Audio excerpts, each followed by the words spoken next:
the Heisman-winning quarterback here yesterday. Today, it was the champ, Alabama's A.J. McCARRON. Here's what he said. I think one thing you can say throughout my career, and you can never bash me for, is I never brought any type of negative spotlight on my last name or my university or my head coach. I don't know. With that bow tie, maybe the first time. I've always done the right thing. I've always done it how it's supposed to be done. And so, I mean, that's the way I want to be remembered. I don't want to be watching, you know, EJ too much on Inside the NBA on TNT. Doing all this crazy stuff. That's not. But where's a bow tie at 21 years old? Ask for spotlight or want to be in any type of spotlight. You know, I'm a team player. My job is playing football, not being a celebrity off the field. A lot of people wondering, is he talking about himself or alluding to somebody else? You know what he did last season. I mean, the 30 touchdowns, the 3 interceptions. You see that touchdown-to-interception ratio. But to the big issue everybody's talking about this week, remember, he was Johnny Manziel's roommate at the Manning camp when Manziel said he overslept. Joe Shad has more. When Texas A&M quarterback Johnny Manziel said that Alabama quarterback A.J. McCarRON was his roommate at the recent Manning Passing Academy, it was an obvious question after Manziel was asked to leave when he missed and was late for several practice sessions. That question being, why didn't your friend A.J. wake you up? Well, McCarRON didn't specifically address that today.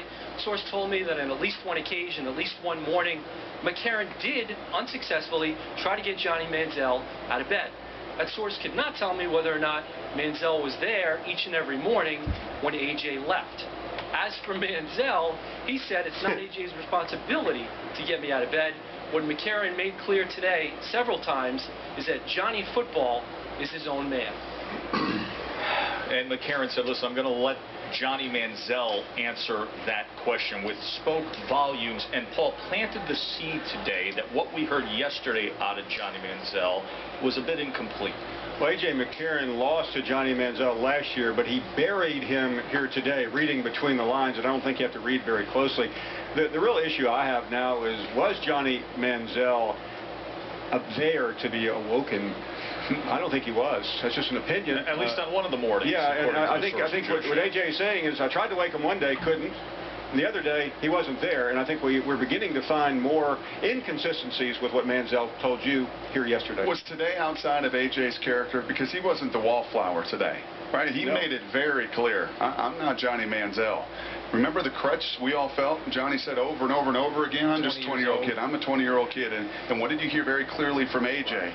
I realized that I am not a normal 22-year-old kid. Was this out of character for A.J. I think it's very out of character, because A.J. is a system player, as everyone here knows, and he normally doesn't go beyond that. Today, he went way beyond that. And I think he was offended by something Manziel said or tweeted, whatever. The impression maybe from the ESPYs last night when McCarRON put out a tweet and then backed it up. I mean, today he came loaded for bear, and he took Johnny Manziel down. I think he was the star of the day. I think he was the biggest winner of the whole week, and how he entered here and how he left here, the way he came across. I mean, he showed class. I mean, he does what he's always done. I mean, I also think that if you look at Nick Saban demands this. Nick Saban players aren't walking up there beating their chest. They're not going to be, you know, in the spotlight. It's about the team. And if you're not going to be about the team, there's plenty of other institutions you can go play for. Listen, Johnny Manziel enjoys it. He enjoys the rock star life. A.J. said today, I mean, it's not my thing. I mean, he had an off season where he did stuff too that was fun for him, but obviously Johnny's was way bigger and way different. And listen, I don't have any deny. You asked me yesterday, did I think Johnny Manziel was telling the truth about the night of what happened? I said, no, I don't think so at all. There's no way.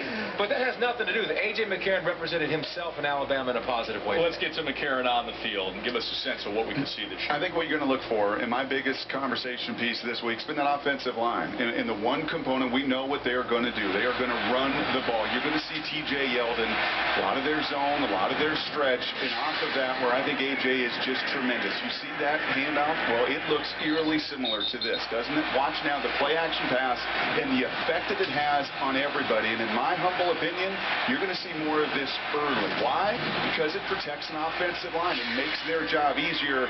And then on the outside, the Amari Coopers of the world, now they know how to finish it off. 30-3 was no fluke. The #1 rated passer in America a season ago was no joke. I think he can build upon it, but early, watch for the play-action pass components to settle what's going to be an inexperienced offensive line. Build upon that, 30-3. Second year with Doug Nussmeier as the offensive coordinator. Amari now his second year in the system, so a lot to like with the offense at Alabama, and much more to come here on College Football Live. All right. So you just saw from the best of the final day of the best of, arguably, not inarguably, conference media days, all of the SEC. We're now on the talk radio version of the OMSR Gen 3.0. I am your host, Will, the alternative ESPN Sports Thrill. So we're going to be discussing 3 different snippets. This will be the baseline show for those 3 shows. Now, why do we even bother doing a show? And yes, I know we, one man, waffle back and forth, but there is a we involved. We're all a bunch of former college football and/or basketball players, throw in a few Marine Corps recon. Yeah, save the comments for the actual sport event we're able to bring in, which so beats your 30-second and 215-bit clips running around all over YouTube. It's called the DMCA, and those are within the DMCA as well. But the way we do it, you get a higher quality, you get a longer duration, you get a little talk radio after the fact. It's not a bad deal for a pro bono sports show. The DMCA, Digital Millennium Copyright Act, covers a fair use standard, minimal use, and derivatives. So that's our specialty. We put together a vignette. This show is dedicated to all those out there, as it says in the description. But more importantly, it's also about, if you didn't have 2 hours to watch it before, you probably don't have 2 hours to watch it somewhere else on YouTube by chance someone's able to have gotten away with that, or they're a licensee. But more often than not. So we put together nice little vignettes to get a feel for what's going on. Of course, when there's no game going on, we're just covering college football news, all at SEC Media Days.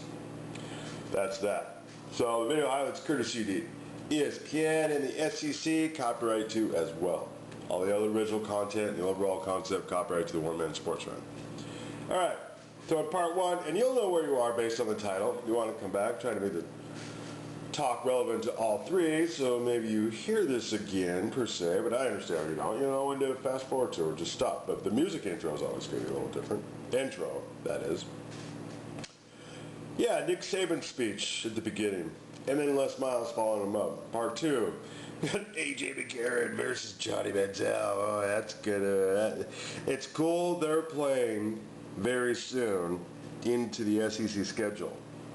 That being, them being, A&M, Bama. Bama going to College Station though. That's going to be a scene for sure. Parts 3 and 4, which you put together in part 3.